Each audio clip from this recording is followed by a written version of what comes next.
আল্লাহ হাফেজ। বলছিলাম আজকে না হয় আমার বাসায় যাবো, কিন্তু যেদিন এই বাড়ির বউ হতে পারবো সেদিন। আল্লাহ হাফেজ।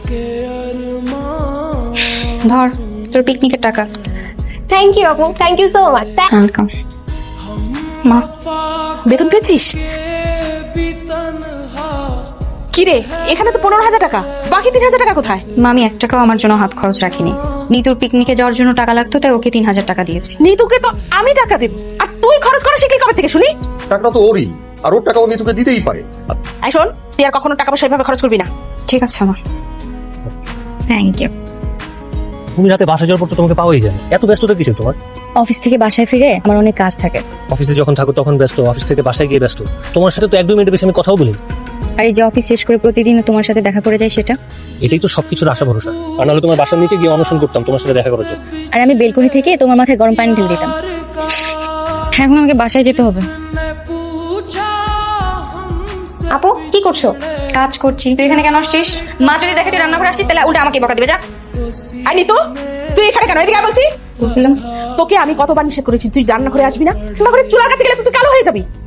আর এই যে তুই কে আমি কতবার নিষেধ করেছি নিতুকে তুই রান্না করে ডাক দিবি না? মা, আমি তো ওকে রান্না করে ডাকিনি, ও নিজে আসছে। আমি আর উল্টা বকা দিয়ে ওকে পাঠাচ্ছিলাম পড়ার জন্য। নিতুর মা, সব সময় তো শুধু নিজের মেয়ের কথাটা ভাবলেই চলবে না, নাবিলার কথাটাও তো একবার ভাবতে হবে।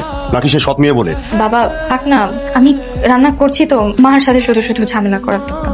শুনছো কি বললো? কিরে, আজকের কাপড়গুলো ধুয়ে রেখে গেলি না? মা ঘুম থেকে উঠে তো রান্না করতে করতে সময় চলে গেছে, এখন অফিসে দেরি হয়ে গেছে। আচ্ছা, রান্নার ফাঁকে ফাঁকে তো কাপড়গুলো ধুয়ে রাখা যেত, এখন কে ধোবে এতগুলো কাপড়? আম্মা, কাপড় ধোতে এরকম কঠিন কোনো বিষয় না। আপনি আর নিতেও তো গোসলের সময় ধুয়ে দিতে পারেন। মুখে মুখে তর্ক করা শিখে গেছিস, তাই না? আসার পর থেকে চুপচাপ বসে আছো, কিছু তো বলো। সবসময় কথা বলাই লাগবে। বুঝতে পারছি। তাহলে একটা ব্রেকিং নিউজ দিয়ে চটপট করে তোমার মনটা ভালো করে দিই। বাসায় বাবা মা দুজনে আমাকে বিয়ের জন্য চাপ দিচ্ছে। মেয়ে দেখতে চাচ্ছিল, আমি বলে দিয়েছি আমার পছন্দের মেয়ে আছে।